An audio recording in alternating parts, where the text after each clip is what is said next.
one moment, you're flying along in peace and comfort. You're chatting to your neighbor in the adjoining seat. You're sipping at the duty-free. You're enjoying the sight of those cotton wool clouds below you for once. And perhaps you're engaging in a slightly lascivious daydream about the cute blonde stewardess who gave you such a big, special smile. You're serenely confident in this master of the air, this miracle example of man's mastery over his world, this solidly built, carefully tested and maintained plane. How could anything possibly go wrong? What, weren't you stupid to have been nervous? Why, statistically, more people are kicked to death by donkeys in any one year than die in air crashes. Nothing to worry about. Just relax. Then, without any warning, the plane drops like a stone. The engines scream in chorus with the passengers. Bags, trays, books, drinks, pillows all go flying around the cabin. The plane slings to the right, and you go with it, striking your head on the window surround. Gone is the calm, the confidence, the serenity. Now you realize that plane should never have been up in the air. You want out. You struggle and manage to fasten your seatbelt. The nose of the engine changes, and you realize that they are thrusting more strongly, and the plane is no longer plunging quite so steeply. Stomach-wrenching, heart-stopping drop is slowing, and the roller coaster is leveling off. As you swallow your heart, which is pounding like a trip hammer, you hear the calm, matter-of-fact voice of the captain over the intercom. Ladies and gentlemen, we apologize for the slightly rough flight we have just experienced. This was due to some air turbulence, which has now passed. The aircraft is perfectly safe and undamaged. The cabin staff will circulate among you shortly to attend to your needs and to serve complimentary drinks.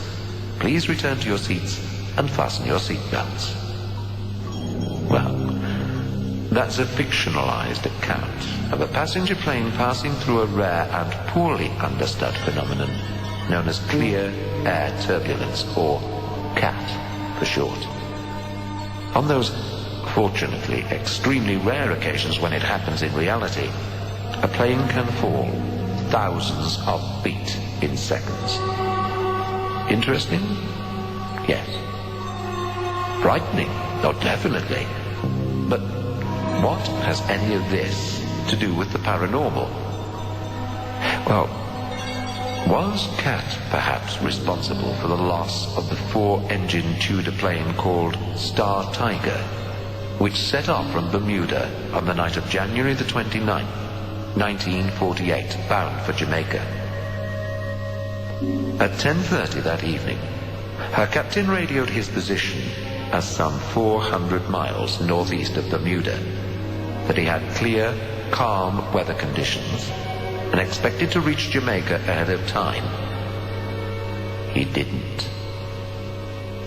Nor did the plane, nor any of the other 28 people aboard. All vanished without trace. Almost a year later, a sister plane, the Star Ariel, with 20 people aboard, vanished without so much as a speck of wreckage ever being found, despite a huge sea and air search.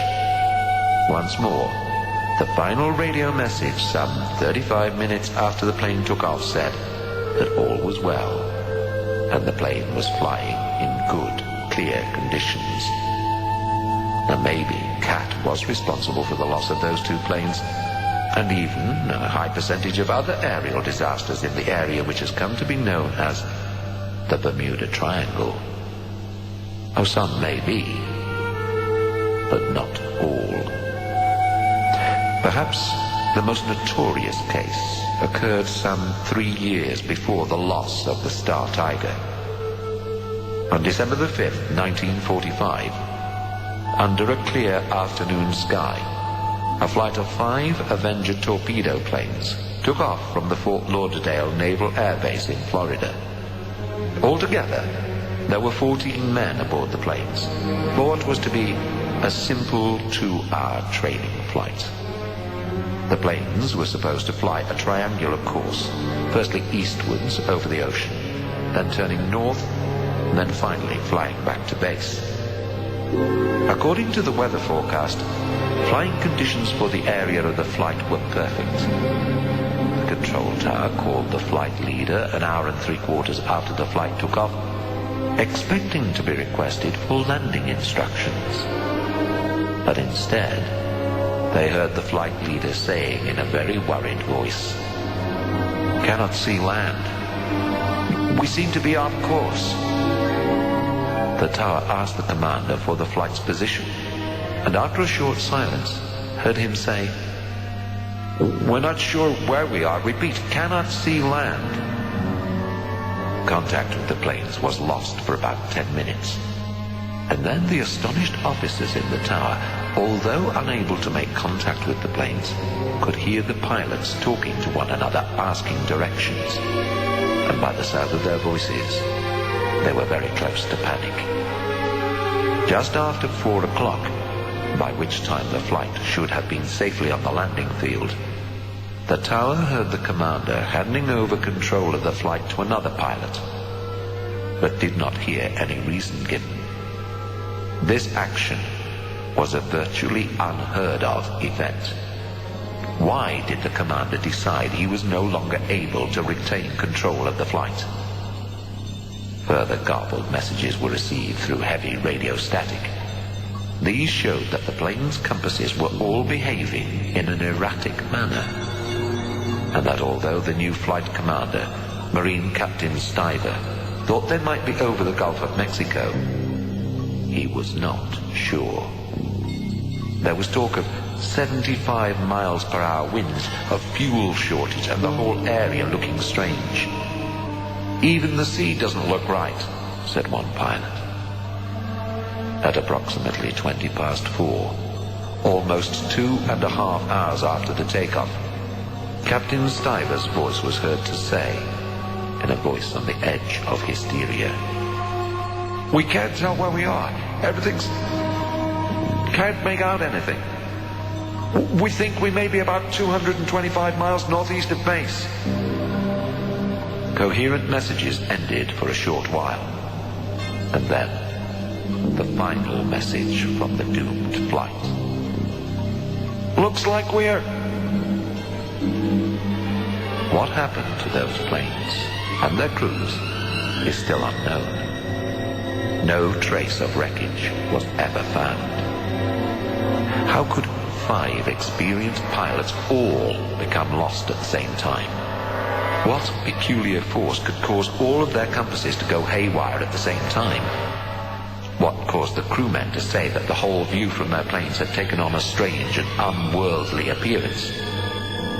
We may never know. There is one final weird twist to this strange story. The Fort Lauderdale base immediately sent off a Martin Mariner flying boat rescue plane. The Mariner carried a crew of 13 and full sea rescue apparatus. It was capable of landing safely on all but the roughest seas. Yet, after only 10 minutes in the air, radio communication was lost abruptly.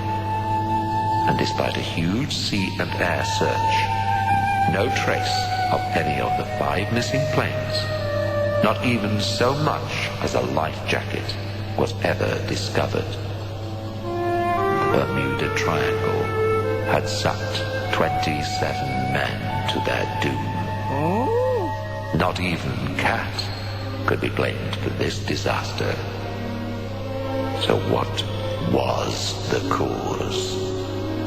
I suspect that we shall never know.